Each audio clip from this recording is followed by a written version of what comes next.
Bonjour à toutes et à toutes, ici Ragnawak en direct de Ragnawak Entertainment. Aujourd'hui, on se retrouve pas pour un doublage, désolé messieurs dames, mais avec un invité, vous l'entendez derrière, il s'agit d'Endertime. Salut Andy. Salut. Yop yop yop. Bon. Alors on est parti, donc le concept de cette émission ça va être de présenter des personnages ou des concepts de Undertale et ensuite de débattre sur les différentes théories qu'il y a sur eux et puis on essaie d'apprendre des choses et tout ça. Alors je tiens à préciser, cette vidéo va avoir énormément de spoilers. Si vous ne voulez pas être spoilé, vous pouvez quitter la page ou alors vous pouvez finir le jeu. Vous allez sûrement voir un gros spoiler alert en plein milieu de votre écran, je pense, peut-être. Je vais voir si je peux mettre ça au montage. Je sais pas. Je sais pas. Bon, toujours est-il, aujourd'hui on va parler d'un personnage en particulier. Ce personnage, exactement. Parfait. Alors, donc pour faire court, Sans, c'est un squelette, comme vous le savez sûrement. Il a un frère qui s'appelle Papyrus, qui est également un squelette, qui a beaucoup de charisme. C'est ça. Et qui aime beaucoup les spaghettis. Enfin, revenons au personnage. Donc, Sans est un squelette qui habite à Snowdin et qui a un sens de l'humour particulièrement développé.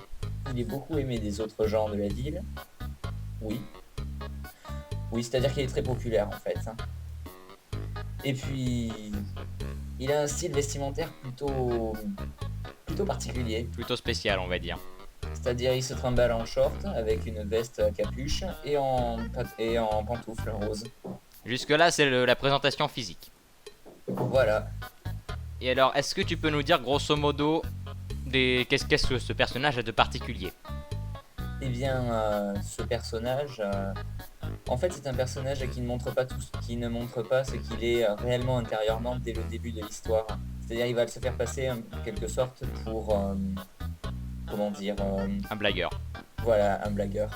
C'est-à-dire qu'il va passer son temps à apparaître où il veut, comme bon lui semble, et sortir des blagues sur l'histoire du personnage. Il est complètement hors sujet tout le long du jeu. Oui. Alors maintenant, excuse-moi Andy, j'ai le plan sous les yeux. Ouais. On attaque quelle partie pour commencer? Ah bah, comme tu le souhaites. Si on s'attaquait à son comportement lors de la pacifiste et de la neutre. Vas-y. Alors déjà un petit détail pour les personnes qui regardent cette vidéo. Le choix que j'ai fait pour traiter la pacifiste et la neutre ensemble, dans une même partie, ce choix a été fait car le comportement de Sans est très proche, tandis que sur la run génocide, c'est beaucoup plus différent. Enfin, allons-y. Donc, comme on a pu le dire jusqu'à maintenant, pendant la run pacifiste et la neutre, Sans apparaît un peu comme il veut. D'ailleurs, ça fait partie du personnage, il prend ce qui s'appelle des passages enfin des raccourcis, des shortcuts. Donc en gros, il a le pouvoir de se téléporter et il l'utilise pour ne rien faire. C'est un personnage très fainéant. Donc il va surtout avoir un aspect d'observateur, c'est-à-dire il va observer le décor, les choix du personnage, et puis il va juste commenter. Et au final, il te juge. On n'oublie pas de le préciser. Oui. Le juge, à la fin de la run, Sans te juge pour tes actes. Il y a différents jugements, vous pouvez les chercher sur Google, tout simplement. À noter que le jugement, ça va dépendre de votre voix. Si vous avez tué des gens, vous allez avoir un jugement très sévère. Si vous avez tué personne, il va vous dire vous êtes vachement sympa, etc. etc. En fait, ça dépend de ton level, ou de ton love, comme la plupart des gens diraient plutôt. Enfin bon, toujours est-il. Toujours est-il qu'il ne fait que commenter tes actions et te donner des conseils de vie. Voilà, tout simplement. Donc il reste très spectateur. Alors est-ce que maintenant on peut parler plus précisément de ses comportements dans les divers runs? Là par contre attention, spoiler! Alors je t'en prie, commence. Alors je vais plutôt commencer par la run... Non, toi Minecraft tu te fermes. Je vais plutôt commencer par la run neutre, on va y aller directement. Donc là par contre attention, je vais vraiment spoiler l'histoire. Donc vous rencontrez Sans, grosso modo, à la sortie du souterrain où vous avez rencontré Toriel. Ça s'appelle les ruines. Exactement, moi je dis le souterrain, les ruines, bref, toujours est-il que vous le rencontrez. Vous avez une intro plutôt sombre, vous avez une ombre qui arrive derrière, vous avez vraiment la tension, limite la musique dramatique, d'ailleurs je Si crois. vous voulez, vous avez l'impression que la personne en noir, donc vous ne voyez qu'une silhouette, va vous poignarder dans le dos. C'est limite, en fait on est face à un ravin, on a l'impression qu'il va te pousser, tu vas tomber, game over. Voilà. Et vous avez une grosse ambiance, vous vous tournez terriblement, lentement, avec tension. La silhouette vous tend la main, vous la prenez et il y a un coussin péteur. Voilà, donc ça déjà, c'est juste pour vous donner un premier aperçu de la, comment on dit déjà, de la personnalité de Sans. De la personnalité et puis Oui. sa façon de faire les choses, on va dire. Oui, alors c'est totalement hors sujet. Ensuite, vous allez avoir Papyrus qui va débarquer. Vous allez avoir une petite introduction. Je vais tenter de spoiler un minimum quand même. Bon, bref. Toujours est-il que vous avez Sans qui va vous lâcher des blagues énormément centrées sur les squelettes. Vous allez avoir, bref, un gros blagueur tout le long. Vous allez le retrouver après, plus tard dans le jeu, en tant que vendeur de hot dog. C'est son boulot, je crois. En tant que gardien également, tout comme on le voit. Et ça, c'est plus vers la fin qu'on voit qu'il est gardien. Non, c'est-à-dire il est gardien, c'est-à-dire comme Papyrus, il cherche les humains. Ah, Notamment, on le voit au poste de Waterfall. En fait, c'est-à-dire on le rencontre, il garde la zone pour retrouver les humains. C'est plus un vigile, j'ai envie de dire. C'est un vigile, voilà, tu as trouvé le mot juste. Une sentinelle, grosso modo. Voilà. Une tourelle? Non, pas à ce point. Non. Portal va des rétros. Donc, pour revenir à ce qu'on disait, on avait Sans qui est présent tout le long, qui va surveiller vos actes. Il sera présent tout le temps dans les pires des situations. Par exemple, dans une de mes vidéos, il y avait un comic duck qui en parlait très bien. Vous vous faites courser par Undyne et vous tombez sur Sans qui est en train de roupiller à son stand de hot dog. Voilà. C'est pas un stand de hot dog, c'est encore un poste de vigile. Autant pour Désolé moi. de t'interrompre. Désolé, non, je t'en prie. Donc, il est assis, là il est en train de pioncer, Undyne veut vous faire la peau, bref, c'est totalement hors sujet. C'est ça tout le long. Tout le temps, Sans c'est totalement what the fuck. Il est plutôt sympa, il a pas l'air bien badass. Il ne t'aide pas, il ne sert à rien. Littéralement. Son utilité vient après. Oui. Toujours est-il que vous vous faites courser tout le long. Après, là par contre, ça va être assez intéressant. Une fois que vous êtes arrivé, attention petit spoiler pour ceux qui n'ont pas fait la génocide. Enfin pour ceux qui n'ont pas fait la neutre ou la pacifiste. Enfin bon, j'imagine que vous êtes tous à l'avoir fait donc il n'y a pas de problème. Donc, peut-être pas la génocide, mais bon. Je sais pas très bien comment ça se passe, j'ai pas fait la génocide donc... Bon, de toute façon, ne t'occupe pas de ça vu qu'on leur a déjà mis un gros spoiler alerte au début. Oui, alors toujours est-il. Donc une fois que vous avez battu Métatone, vous arrivez devant le MTT Hotel. Et vous avez Sans qui va vous proposer d'aller manger un truc avec lui, c'est ça? Oui, c'est ça, un petit rendez-vous entre amis. Oui, c'est ça, donc libre à vous d'accepter ou de refuser. Si vous acceptez, il va vous faire encore le coup du passage secret en passant par les murs carrément. Il sort de l'écran avec vous et vous réapparaissez à l'intérieur de l'hôtel dans le dans le restaurant. D'ailleurs, à noter qu'on va découvrir plus tard dans ce restaurant, si on examine un petit peu la salle, que Sans c'est un comique qui bosse pour le MTT Hotel. Ah bon? Oui, il fait parfois des one-man shows. Ah, j'avais pas vu ça. Oui, c'était le petit détail. Toujours est-il que vous allez avoir Sans qui va vous parler, et c'est là que vous allez découvrir un petit peu la personnalité du personnage. Ou plutôt son histoire de fond. Son histoire de fond et aussi un petit peu sa personnalité. Jusque-là, il paraissait d'être un gros bouffon. De A à Z. C'est à peu près ça. Exactement. Et par contre, une fois que vous lui avez parlé, vous découvrez que non seulement il connaît Toriel, parce que je vais pas spoiler, vous découvrirez tout ça, vous pouvez regarder sur internet. Toujours est-il que il connaît Toriel. Pas directement, mais il la connaît. Il la connaît. Et aussi, c'est grâce à lui que vous n'êtes pas mort une seule fois. Enfin, dans l'histoire, vous n'êtes pas mort, parce que sinon, avec tous les resets, tout ça, d'ailleurs, il vous fera une petite blague là-dessus. Mais c'est grâce à lui que votre personnage continue son aventure. Parce qu'il a veillé sur vous, soi-disant. En fait, au départ, son attitude était plutôt négative envers les humains. Il déteste les humains, ça a été prouvé de diverses façons. Et donc, la seule façon qu'il ne vous ait pas tué et qu'il vous ait gardé en vie, c'est parce qu'il a fait une promesse à Toriel que si un humain passait la porte, il devrait le protéger et il devrait s'occuper qu'il aille bien. Parce que Toriel, lorsque vous êtes parti, Toriel a fait promettre à Sans de pas vous tuer et de vous protéger parce qu'elle vous aime bien. Voilà. C'est pour ça que votre vie et l'histoire d'Undertale ne se terminent pas juste au début de Snowdin. Ou juste en sortant des ruines pour certains. Bref, revenons sur le personnage. Une fois que vous aurez passé le MTT Hotel, tout ça, en fait pour l'instant on est surtout en train de vous faire un topo sur Sans. Vous allez arriver dans la salle du jugement, hein, c'est la salle qui précède le boss final entre parenthèses du jeu. Et vous allez avoir Sans. Si vous êtes en génocide, il va vous niquer. Alors c'est pas exactement ça, on reviendra sur la génocide après parce qu'il a un comportement différent. Oui, mais toujours est-il que c'est dans cette salle qu'il va te juger. Oui, en parlant d'abord de la pacifiste et de la neutre. Donc, la pacifiste et la neutre. Tu arrives. Sans va te faire le petit topo, il va t'expliquer qu'en fait, depuis le début, il te surveille de A à Z. Il a un rôle d'arbitre, c'est-à-dire qu'il te regarde et comme je l'ai dit tout à l'heure, il va te juger. Il va t'expliquer le concept de l'XP et de l'amour. Je traduis en français parce que c'est dégueulasse. Je sais c'est dégueulasse. Love. Et love. Execution point et level of violence. Donc en gros, point d'exécution et niveau de violence. Exactement. Ce sont des acronymes. Exactement. Donc le problème est que si votre personnage a tué quelqu'un, si votre personnage a tué quelques personnes, donc vous êtes dans le niveau de la neutre, Sans va vous juger, va vous dire t'as buté des gens. Si vous avez tué son frère, il va même rajouter que tu es un sale tueur de frères, Dirty Brother Killer. C'est pas vraiment de traduction correcte en français, ça. Oui, mais bon. Toujours est-il que à la fin, il va vous dire que ça va, tu es sympa, t'as une partie, t'es plus sympathique que méchant, donc tu peux passer. Si vous n'avez tué personne, il va vous dire que tu n'es pas rempli de level of violence, mais d'amour, d'affection, tout ça, tu peux passer, il n'y a pas de problème. Et là, par contre, Mathieu, ça va être à toi, pardon, Endertime, ça va être à toi.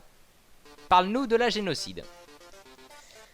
Bien, donc pendant la run génocide, donc Sans se comporte, enfin en tout cas jusqu'à la ville de Snowdin, Sans se comporte presque comme dans la pacifiste et la neutre. À part que le comportement de votre personnage est assez différent, je ne rentre pas dans les détails là-dessus. En tout cas, il se comporte encore une fois comme un spectateur, comme amical envers vous. C'est après avoir tué Papyrus qu'il va y avoir un changement. Premier changement, vous ne le revoyez plus du tout à ces endroits. Vous le revoyez normalement à plusieurs endroits pendant l'histoire. Pendant un génocide, il ne se montre pas. Ça peut montrer par exemple qu'il est choqué par la mort de son frère, mais bon, ne nous attardons pas là-dessus. Bref.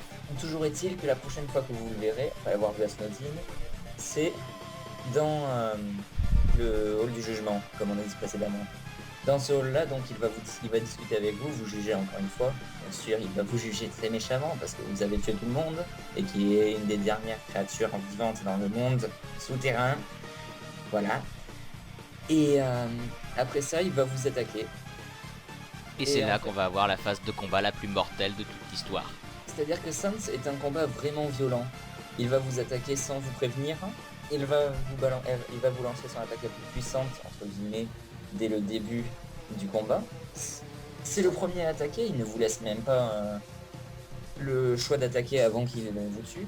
Souvent, ça prend au joueur une bonne dizaine d'essais avant de pouvoir passer sa première attaque, pour vous donner une idée du niveau de difficulté. Et ça, c'est pour les bons joueurs. J'en connais un qui l'a passé d'un seul coup, mais c'est... Bref, toujours est-il. Il savait pas à quoi s'attendre. Ça, c'est un genre qui joue à tout. Ouais. Bon, rien. Toujours est-il, vas-y, continue, excuse-moi. Donc ça va être le combat vraiment le plus difficile d'Undertale, car déjà c'est le boss final de la génocide. Et puis ensuite, c'est qu'il est vraiment... Tu apprends dans le combat en fait que c'est un être vraiment puissant. Enfin ça tu l'apprends en te faisant démonter la gueule 300 fois. Mais tu apprends également qu'il a découvert l'existence des resets.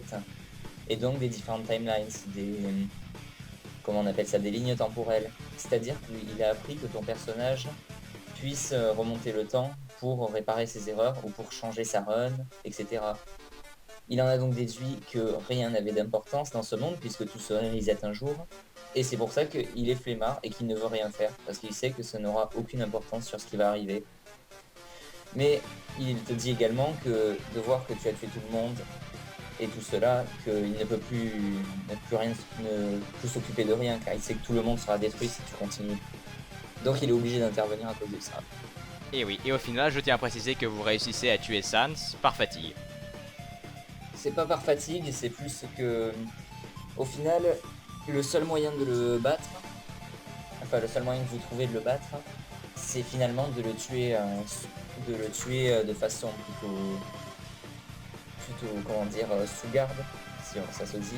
Bon, toujours est-il, C'est-à-dire que je vous propose brisez. Andy de pas spoiler trop le combat parce que s'il y en a qui n'ont pas fait la génocide, même si je pense que tout le monde le connaît, mais bon, bref, Je termine juste sur ces mots. excuse-moi. Le seul moyen que le personnage trouve de battre Sans, c'est de briser les règles du combat, c'est-à-dire d'attaquer 2 fois de suite, sans même que Sans ne contre-attaque. Et, Donc, le seul moyen que vous trouvez de battre Sans, c'est de tricher. Espèce de tricheur. et oui, malheureusement. Donc voilà, grosso modo, pour la présentation de Sans. Vous avez vu différentes versions, la génocide, la neutre, la pacifiste. D'ailleurs, en pacifiste, il fait pas grand-chose d'autre, hein, j'ai envie de dire.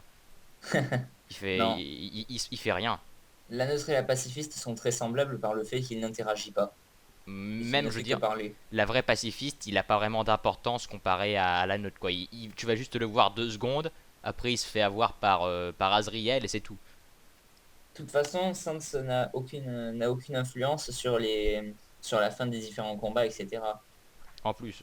Et sur la fin des runs. C'est juste un spectateur dans la neutre et la pacifiste, réellement. Et va savoir pourquoi c'est l'un des personnages les plus préférés du jeu. Donc, et d'ailleurs, ton Et image de d'ailleurs, profil en témoigne. je peux répondre à cette question très simplement. C'est un des personnages préférés du jeu parce qu'il est complètement badass. Et il n'a qu'un Sur seul ce, point de vie. sur ce continuons. Pardon, excuse-moi. Donc là, par contre, on va attaquer la partie des théories. Et donc, j'espère que... Andy, tu as pris des notes? Non, tu as... Ben, je connais quelques théories que je peux exposer. Bon, bah dans ce cas, on va commencer par... l'histoire du personnage, on l'a fait. Son comportement en run, on l'a fait. Et si on commençait directement par ce qui nous intéresse le plus, son origine? Son origine, allons-y. Alors, est-ce que tu as quelque chose à dire déjà à la base? Non, non, non, non, non, non, non, je te laisse commencer, Andy. D'accord. Alors, il y a beaucoup de théories qui imaginent l'origine de Sans sous différents aspects. Parce que notamment, Sans et Papyrus sont des personnages très uniques, ce sont les seuls squelettes du jeu. Et je Et reviendrai là-dessus, j'ai un truc à dire sur les squelettes. Mais oui, on verra après. et on a absolument aucune origine du personnage. Et donc, beaucoup de théories sont là-dessus. La théorie la plus aimée par les fans sont que Sans et lui sont affiliés à Gaster, qui sera peut-être traité dans une autre vidéo, qui sait. On verra le succès que rencontre celle-ci, on verra si on en fera une autre. Oui, donc souvent assimilé, Gaster serait le père de Papyrus et Sans. Mais bon, ce n'est qu'une théorie comme une autre, par exemple. Il y a une autre théorie qui est beaucoup plus célèbre, qui est que Sans serait en fait Ness, qui aurait passé différentes épreuves ou comme ça. Le jeu, enfin le personnage de Ness fait partie d'un autre jeu sur lequel a travaillé Toby Fox, une version non officielle évidemment, d'une Alors non, licence c'est pas, connue. c'est pas exactement ça, si tu veux. Ness, c'est le personnage principal du deuxième épisode de la série Mother. Donc le deuxième épisode s'appelle Earthbound, c'est un jeu très connu. Et donc, comme tu disais, Toby Fox en fait a fait plusieurs remakes de ce jeu-là. Il y en a un, c'est la version notamment le Hacked Halloween, comme il l'a appelé. Et on peut également se souvenir du fait que... pourquoi je dis se souvenir? Pardon. Donc, et en fait, à la base, Undertale était censé être une suite à un jeu que Toby Fox aurait fait, mais qui au final n'a pas fait. Et Alors, je tiens à préciser que la ça aurait... version de Toby Fox sur le jeu sur Mother 2, enfin sur la suite de Mother, Oui, donc c'est et Mother 2, c'est Earthbound. Earthbound, je tiens à préciser que cette version n'est pas officielle. Oui, c'est un hack, donc par définition, ce n'est pas officiel. Oui, pardon. Vas-y, continue. Donc cette théorie-là, ça serait que Sans ce soit en fait Ness, qui ait pris une des machines du professeur du jeu. Je ne connais pas le jeu, je n'y ai pas joué. Je prévois d'y jouer, mais oups, désolé, problème de micro. Non, je t'en prie. Première vidéo, donc on fait un petit peu à l'arrache, excusez-nous, on a un fil directeur, on tente de le respecter. Il y a pas mal de ratés, excusez-nous. Il y aura peut-être du coupage au montage. Je pense on va laisser ça comme il faut, on va éviter de trop toucher au montage. Bon, c'est sûr, on mettra une Bon. musique en fond. Bon, bref, toujours est-il. En tout cas, je ne suis pas responsable des commentaires de haine qu'il y aura sur le bas de cette vidéo. Oui, c'est parce qu'on a dénaturé le personnage ou quoi que ce soit, bref. On est des amateurs. Voilà. Bon, sur cette parenthèse, Je tiens à préciser, il y a quelques indices qui nous permettent de prouver que cette théorie est plus ou moins juste. tu parles de quelle théorie? Celle que tu viens d'exposer à l'instant sur Sans D'accord. égale Ness. Donc, D'ailleurs, tu pourras mettre le lien de la vidéo d'origine dans ta description. je vais le faire, par respect pour l'auteur. Le seul problème pour les francophones ici présents, c'est que la théorie est en anglais. J'ai une version VOSTFR, il n'y a pas de problème. Ah bon? Parfait. Donc, alors, Sans serait Ness. Pourquoi donc? On va vous exposer rapidement la théorie. Tout d'abord, prenons le jeu de Toby Fox. On est dans un univers alternatif de la série Mother. Sans et ses copains sont partis dans je sais plus où pour aller tuer un alien, une autre dimension je crois. C'est plutôt ils ont voyagé à l'origine du temps et de l'espace. Bref, toujours est-il, c'est un truc transdimensionnel. Ils ont voyagé via une machine qui n'accepte pas la matière organique, donc ils ont dû s'implanter dans des corps robotiques. C'est pas... Non, en fait, ils ont dû transférer leur âme dans des robots pour pouvoir aller vaincre le... Pour aller vaincre le méchant. Ce qui est déjà assez triste.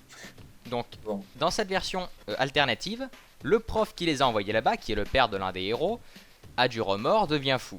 Et il devient fou de chagrin, donc c'est une version assez sombre. Le personnage que vous incarnez va devoir retrouver toute la petite équipe. Je sais pas très bien comment ça fonctionne cette version A, que j'y ai pas vraiment joué. Comme le dit très bien Undertime, on n'est pas des connaisseurs de la série Earthbound. De C'est Mother. la série Mother. La série Mother, pardon. Donc, les personnages vont être retrouvés, tous sauf un. Sauf un seul. Ce personnage, c'est Ness. Et c'est là qu'on est en lien avec Undertale. La machine permet de voyager. De voyager, exactement. De voyager à travers le temps et l'espace. Donc, c'est-à-dire que non seulement vous changez de lieu, mais non seulement vous changez d'époque. Donc, admettons que Ness ait emprunté la machine. Donc déjà, la machine n'accepte pas la version organique. Et donc, capoute. Voilà, Ness aurait pris des dégâts corporels parce que la matière organique pose problème à travers cette machine. Et donc il serait réduit à l'état de squelette, ce qui en soi est extrêmement intéressant. Donc c'est déjà un point à aborder. Ensuite, pardon. Alors je peux enchaîner. À propos de Papyrus également, je suis désolé si je brise ton... Non, vas-y, c'est complémentaire. Donc l'origine de Papyrus est également expliquée par cette théorie, par le biais d'un ennemi du jeu. Donc ça serait bien si tu mettais l'image ici. Insérer l'image du monstre. Je vais la mettre. Donc c'est un alien. Et donc comparer un peu son apparence à celle de Papyrus. C'est quasiment exactement le même profil, la même forme. Le plus intéressant. La même position. On retrouve également le dessin, une sorte de badge, qu'il y a sur le torse de Papyrus et de l'alien. Et c'est le même. Exactement. Déjà, c'est quand même extrêmement bizarre comme coïncidence. Ensuite, on travaille sur... Par contre là, va y avoir un petit spoiler. Pour ma part, je me suis spoilé moi-même étant donné que je n'ai pas fait cette partie du jeu. Tu sais, on spoil depuis le début de la vidéo, donc c'est plus la peine de le dire. On n'a pas vraiment spoilé, ouais, bon bref, en fait t'as raison. Ne nous occupons pas de ça. Donc, vous allez arriver au bout d'un moment dans une salle spéciale. Je sais pas vraiment si c'est la chambre de Sans ou un laboratoire. Bref, toujours est-il que vous avez des affaires de Sans. Ça s'appelle le workshop de Sans, c'est-à-dire son... Je sais pas comment ça se dit en français. Son atelier. Voilà, merci. Son atelier. Donc vous arrivez là-bas. Vous allez trouver des outils dans une boîte. Des outils, donc parmi eux une photo avec des gens que vous ne connaissez pas. Et là par contre, l'auteur de la théorie a fait un lien assez intéressant. Dans la série Mother, à chaque fois que vous finissez le jeu, vous avez un album photo de votre aventure qui s'affiche. Alors je dois préciser à ce passage-là que pour la plupart de vous, vous devez savoir qu'Undertale a une mise à jour assez récente, la mise à jour 1.01 si je me trompe pas, ou 1.001, peu importe. Et dans cette mise à jour a changé pas mal de textes, en ajoutant notamment des indices pour théories qui ont été utilisés dans beaucoup de théories. Et le texte du workshop qui parle de ces photos a également été changé. Et cela coïncide avec la théorie car je ne me souviens plus du texte exact, mais ça parle d'une photo avec plusieurs personnages que tu ne connais pas. Qu'on n'a jamais vu, plus précisément. Mm-hmm. Et donc évidemment, à part Sans, on connaît personne du jeu. Donc jusque là c'est assez en lien. Ensuite, le plus intéressant, dans la boîte on va trouver un badge. Et dans la série Mother, même si je suis pas un connaisseur, j'ai quand même joué à Super Smash Bros. Brawl. Il y a un badge tiré de cette série, excuse-moi Andy, je finis. Mhm. de cette série qui vous sauve la vie à plusieurs reprises. Si j'ai bien compris, je ne connais pas très bien l'utilité de cet item. C'est le badge Franklin. C'est un objet qui, en gros, est l'objet principal de la série, l'objet autour de laquelle la série Mother tourne. Donc en gros, déjà, vous avez un badge qui traîne dans les affaires de Sans. Logiquement, avec tout ce qu'on a dit, on peut faire le lien avec le badge Franklin. Mais le plus intéressant, ça va être la machine. On a une machine qui est cassée. C'est marqué Mais dans qui le est texte. sous une bâche. Qui est sous une bâche, donc on ne verra pas son apparence. Vous vous approchez. Je crois que le texte, c'est quelque chose comme, on dirait, une machine cassée ou quelque chose comme ça. C'est une sorte de machine, elle semble cassée. C'est ça. Comme ça. Merci. Donc vous arrivez, vous allez voir cette machine. Et là, on est en lien direct avec la théorie. La machine de Earthbound. La machine a voyagé à travers le temps. Et l'espace. Et d'ailleurs, autre chose, Sans a dit que retourner à la surface ne l'intéressait plus parce que non, ça ne serait plus du tout comme avant. Comme à l'époque où il y était. Parce qu'on sait que Sans vient de la surface, il le dit lui-même. Retourner à la surface ne m'intéresse plus, les choses ont changé, quelque chose comme ça. Donc on en déduit que non seulement Sans viendrait de la surface, donc était à l'origine un humain, parce qu'il n'y a pas 36 000 squelettes qui se baladent. Non, je crois pas. À première nouvelle, hein. Mais en plus, il a dit que ça ne m'intéressait plus, ce ne serait plus comme avant. Je traduis, je ne me souviens plus du texte exact. Parce que Sans viendrait d'une époque différente. Non seulement la machine l'aurait changé de lieu, il serait apparu dans l'Underground, mais en plus, il viendrait d'une époque différente. Et d'ailleurs aussi un autre lien, la map d'Undertale qu'on voit dans la cinématique de fin et la map de Earthbound sont très similaires, voire quasi identiques. Quand tu dis map, ça serait plutôt la vue que tu vois. La vue, pardon. Quand tu décides de sortir de l'Underground, à la fin de la pacifiste, tu te retrouves avec tous tes amis sur une falaise devant un coucher de soleil magnifique. Et justement, c'est la même chose que Earthbound. Voilà, les éléments du décor ont été mis en lien avec la carte de Earthbound. Et ça correspond. Donc rien que ça, c'est une théorie extrêmement intéressante. C'est la plus intéressante, j'ai envie de dire. Par contre, Toby Fox, je sais pas si... Je crois qu'il a démenti certaines parties de cette théorie, voire la théorie tout entière. Il a pas dit que tout était faux, mais qu'il y avait de l'idée. Donc en tout cas, rien n'est officiel. Maintenant, on peut passer à autre chose. Seconde théorie, et là par contre, c'est du Made in Ragnarok. Les squelettes. Je t'en prie, c'est toi qui l'as fait. Donc déjà, Ender Time, les squelettes, qu'est-ce qu'on sait d'eux pour l'instant en jeu? Ils sont fabriqués d'os. Merci beaucoup. Donc, les squelettes, on sait qu'on a uniquement Sans et Papyrus. Uniquement ces deux-là. D'après la lapine qui est dans un shop, qui tient le premier magasin que vous rencontrez en jeu, c'est le personnage, le PNJ qui te vend des items. Ah oui, d'accord, le shopkeeper de Snowdin. Oui, j'ai oublié le nom du personnage, mais toujours est-il que... Je sais même pas si son nom est donné. Je sais pas. Bref. En tout cas, vous avez le personnage qui vous explique que, attention, les personnages de Sans et de Papyrus sont arrivés un jour, comme ça, et se sont naturellement imposés. Pas imposés, plutôt... Enfin... Ils sont intégrés. Intégrés, oui, mais... Façon de parler. Ils sont intégrés naturellement. Il n'y a pas vraiment eu beaucoup de questions sur d'où ils venaient. Qu'est-ce qu'ils faisaient? Déjà de base, ce sont les deux seuls squelettes du jeu. Gaster, ce n'est pas à proprement parler un squelette, j'y viendrai plus tard. Mais déjà, on peut se soulever quelques questions. Et là, par contre, on va rejoindre quelques théories assez intéressantes sur le personnage de Wildy Gaster, qui est l'un de mes préférés. Et dont vous avez un artiste très connu, j'ai oublié son nom, c'est qui fait pas mal de comics sur Undertale. Et qui a créé justement un comics comme quoi Sans et Papyrus seraient des expériences de laboratoire.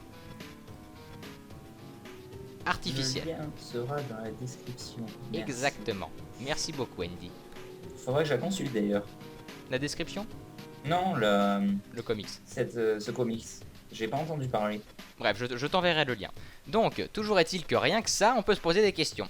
Une des théories qui pourrait être assez intéressante, ce serait que Papyrus et Sans étaient de leur vivant des humains. D'ailleurs, Sans le dit que retourner à la surface, on peut très bien faire le lien avec une potentielle humanité. On peut penser qu'ils étaient des humains, que les monstres les ont trouvés et ont exercé sur eux des expériences. on pourrait admettre qu'ils aient introduit leur âme, enfin de la détermination de le... Je sais pas vraiment comment... Je crois que Sans est déterminé, non? Non, Sans n'a pas de détermination, Ah, naturellement. Autant pour moi. Donc dans ce cas, ça doit être leur âme, parce qu'on voit qu'ils ont ils ont une âme à l'intérieur, leur cœur. Mhm. Il est possible qu'on leur ait introduit une âme humaine dans leur corps, ce qui au passage leur aurait rendu la vie, mais leur aurait supprimé leur humanité, et en aurait fait des monstres. C'est une théorie potentielle. Alors beaucoup de théories s'appuient sur le lien entre Sans, Papyrus et Gaster, pour une raison simple, c'est que... Enfin... Comment dire? C'est que quand vous regardez l'apparence de Gaster, ou en tout cas ce qu'on pense être son apparence, il ressemble beaucoup à un squelette, par sa couleur blanche par exemple, par son sorte de crâne, qui semble d'ailleurs fissuré. Enfin bref. Et toujours est-il aussi, les attaques de Sans Sont des sortes de lasers, en plus des os qu'il utilise, et dans les fichiers du jeu, ces lasers sont appelés Gaster Blaster. Le lien ne peut pas être évité. Donc logiquement, il y a un rapport. On sait pas quoi, mais il y a un rapport. Même si ça m'étonnerait que Toby Fox nous donne la vérité un jour. Mais bon. Donc je pense qu'on a fait plus ou moins le tour, Andy. Ouais.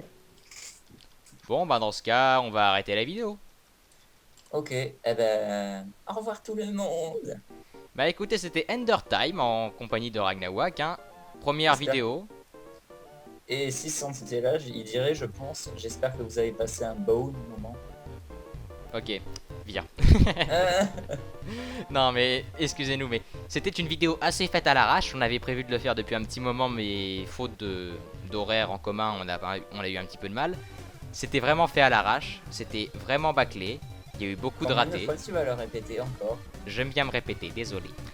Et donc, on verra si ça vous a plu, si vous tenez à faire des commentaires dans la description, si vous voulez établir vos propres théories. On verra si on fait un second épisode, si l'audience est au rendez-vous. Sinon, tant pis, c'est un petit délire entre copains. Sur ce, messieurs, dames, je vous dis à la prochaine pour une prochaine vidéo. Bye bye. Bye. Et c'était Ender Time. C'est moi, oui.